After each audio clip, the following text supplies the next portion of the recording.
Hello, everyone. We are covering 8.1, the square root property and completing the square. So take notes. I'm going to break this section up into two parts. First part will be square root property, and then the second part will be completing the square. Okay, so 8.1.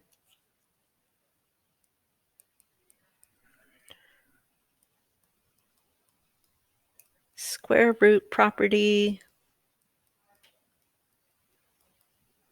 We are on our last chapter, chapter 8. Okay, square root property and completing the square.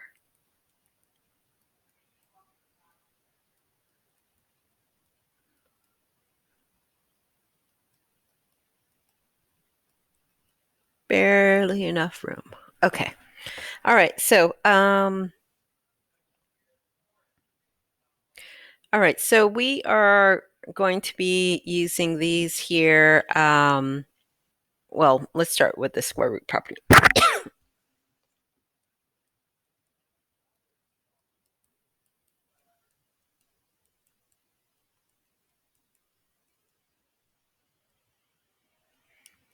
Okay, so we're going to be using this for solving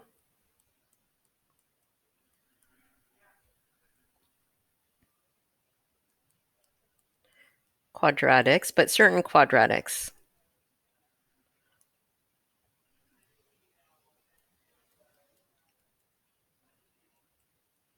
Where the bx term is missing.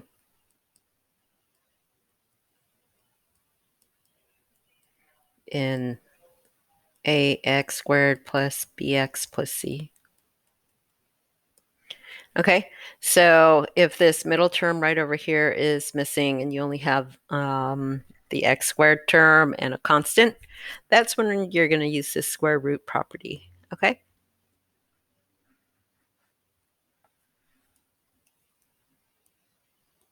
So this is what the property says. For any non-negative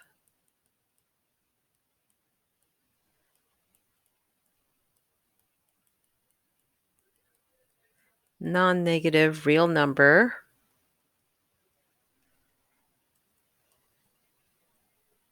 c, if x squared equals c, then x equals plus minus the square root of c. Okay. All right. So this works nicely if you have this quadratic and it's not factorable. So let me just show you here. If you had to solve something like this, x squared minus 4 equals 0, right? So in the past, you would just go ahead and factor this because these are difference of squares. So you would just do x plus 2, x minus 2, and then you would solve each factor. X plus 2 equals 0, x minus 2 equals 0. Subtract 2 here, so x equals negative 2. Add 2 here, and x equals 2. Okay, so that's how you would do this before, right?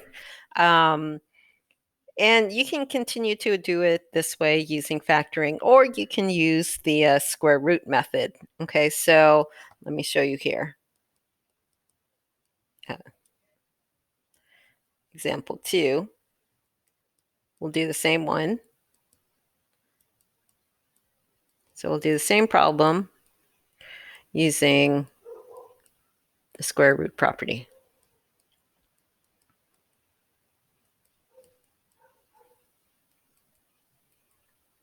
Okay, so x squared minus 4 equals 0. Okay, so if you're going to, so we just saw how to do that, this problem by factoring. So if you're going to use the square root method, then all you would have to do is get the x squared by itself. So we're going to add 4 to both sides. And then to cancel out that square, we're going to use the square root. Okay, so we're going to take the square root of both sides to cancel out that square. And the square root property said, make sure you take the positive and the negative. And so here we end up with x equals plus minus the square root of 4. Okay, so what that's saying is x is equal to the positive square root of 4, which is 2, and the negative square root of 4, which is negative 2. And you see here that we get the exact same answer from up here when we use factoring. Okay, so if you like factoring, you can still continue to use factoring when it is factorable, but you might run into a case where it's not factorable and you'll have to use this square root property method. Okay, but this is how you would do it. So you would just get the x squared by itself and then take the square root to cancel the square, and make sure you take the positive and the negative result. Okay, so plus minus the square root of 4. The square root of 4 is 2, so positive 2 and negative 2. Okay, so let's take a look at this one here.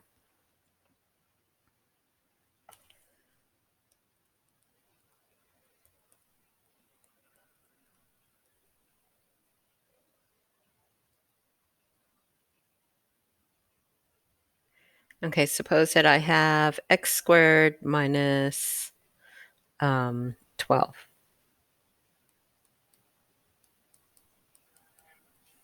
Okay, so this one is not factorable using real integers because this is not a perfect square, right? So here, I would have to use the square root property method. So I would get the x squared by itself, and then I would take the square root of both sides. And when I do that, on this side, the square and the square root cancel. And when I do it on this side, I need the positive and the negative result. Okay? So on the left side, I get x equals, and over here I get plus minus the square root of 12. Okay? I can rewrite this as square root 4 times square root 3 to simplify it. And I get plus minus 2 square root 3. And you can write your answer like that. Or if you want to separate them to show that you have the two answers, positive and negative, that's fine too. Okay. Just check to see what the online platform accepts. Okay. If it doesn't accept this one here, or if it has 2 boxes, it's because it's expecting you to input 2 answers, 2 separate answers, and do it this way. Okay, let's take a look at another example.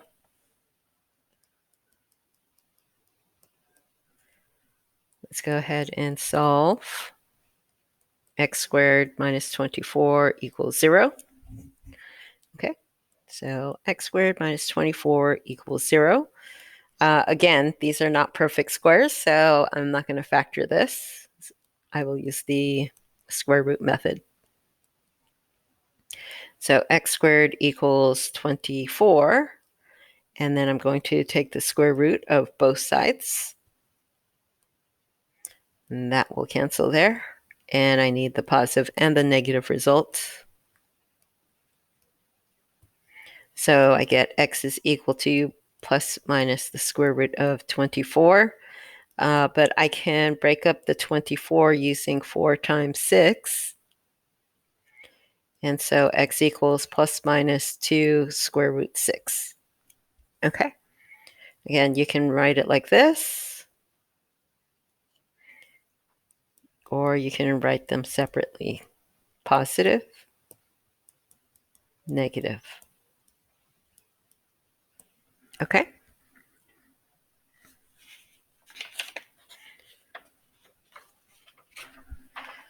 Let's take a look at this one.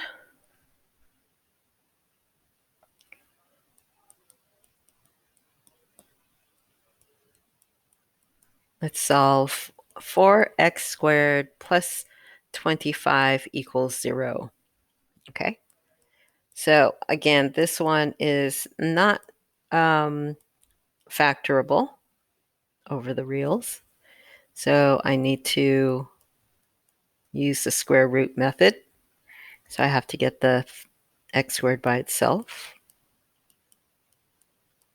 So now I'm going to divide both sides by 4. And I get x squared equals negative 25 over 4. So now I can take the square root of both sides. I do that, they cancel. And I do that, and I need positive negative result. Okay, so here I get x equals, I have a negative under a square root, so I definitely need to have the I out here. Okay, and 25 over 4. But those are perfect squares. So that is plus minus, square root of 25 is 5. So plus minus 5i over 2. Okay. Yeah, and again, if you need to write them separately, positive answer, negative answer, then do so. Okay. So you can write it like this if it takes it. If not, then write it like this. Separate them. Okay, and let's take a look at this next example. This next example is going to carry over into the next topic, which is completing the square. Okay, so let's solve this using the square root property. Okay, so this has the same structure of the type of problem we're trying to solve. We have something squared equals 16, right? So let's go ahead and write it here. Okay, and I need to get rid of that square. So I'm going to take the square root, both sides. I need positive, negative over there. Okay, so it works the same way whether you have x squared or if you have x minus 1 squared. Okay, it works the same way. You will take the square root of both sides to eliminate the square. Okay, and that will leave us with x minus 1 equals plus minus the square root of 16. Square root of 16 is 4. So plus minus 4. Okay, so here, since we're going to need to do some solving, then definitely separate them into the two answers. X minus 1 equals the positive 4, and x minus 1 equals the negative 4. Okay, now I can go ahead and solve each one. So x equals 5 is one answer. Add 1 to both sides. And x equals negative 3 is my other answer. Okay, so again, it doesn't matter whether this is x squared or x minus 1 squared. Process is the same. You take the square root of both sides to cancel out that square. Okay, simplify the square root if you can, and finish solving for x if you need to. Okay, so let's take a look at one more.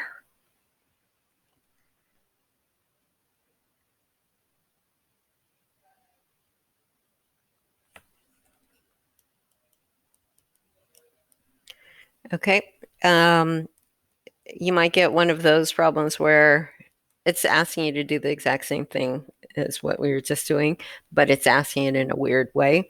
So it might say, oh, let f of x equals 3x plus 8 squared. We've seen something like this, just a different function. For what values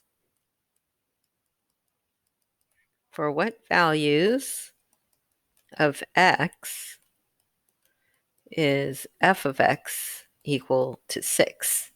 Okay, so this is still a solving problem. So what you're going to do is you're just going to replace f of x with 6 and solve. Okay, so 6 equals 3x plus 8 squared. Okay, doesn't matter which side it's on. We have to get rid of that square. So we're going to take the square root, both sides. Okay, to get rid of that square. And again, we want to make sure that we take the positive and the negative square root. I can't simplify that, so I get 3x plus 8 over here. Okay, and again, you could leave it like this or separate them. Here, since the square root 6 is not going to simplify, I'm just going to leave them both here. I'm going to go ahead and subtract 8 on both sides. So on this left side, I'm going to write it as negative 8 plus or minus square root 6. And then here, I'm going to divide both sides by 3.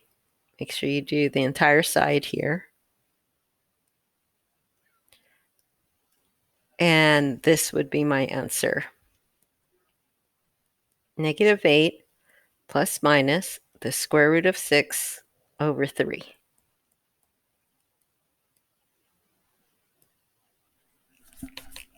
Okay.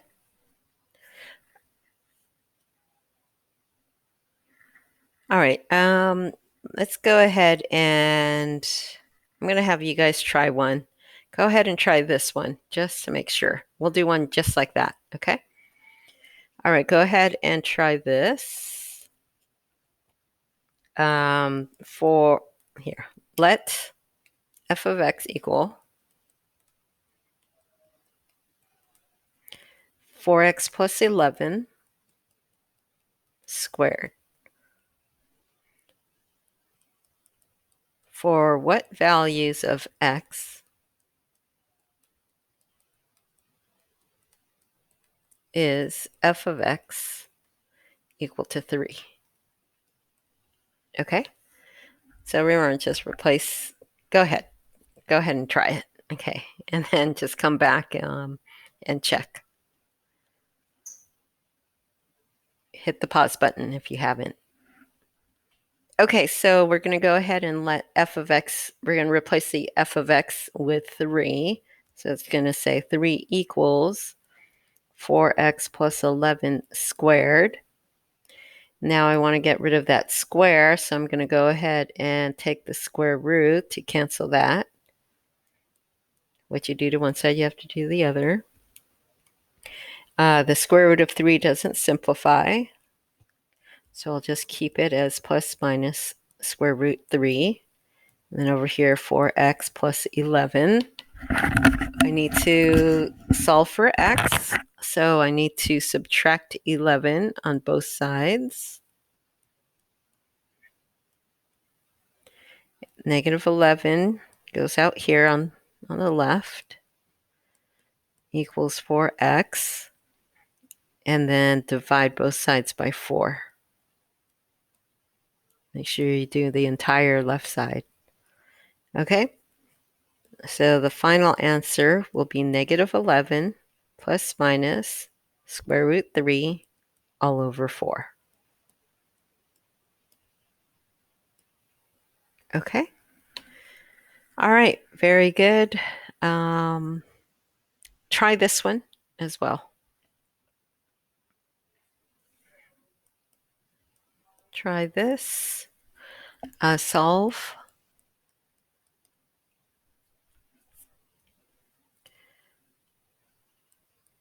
X plus 2 squared equals 9. Go ahead and solve that one. Hit the pause button and then come back.